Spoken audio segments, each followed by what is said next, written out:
Prime Hydration, LLC is affiliated with Congo Brands, co-owned by American businessmen Max Clemens and Trey Steiger. In the United Kingdom, where the product was launched in June 2022, it was originally shipped from the United States and is now manufactured by Refresco. The Prime labeling is used on energy drinks, sports drinks, and drink mixes.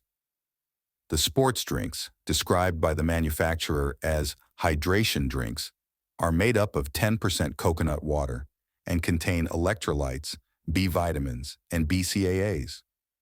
The manufacturers state that this version of the product contains no added sugar, is caffeine-free, and has around 20 calories per bottle. It is sweetened with acesulfame potassium and sucralose, like many other sugar-free drinks. Prime hydration flavors include blue raspberry, glowberry, sour apple berry, grape and orange, ice pop, lemon lime, lemonade,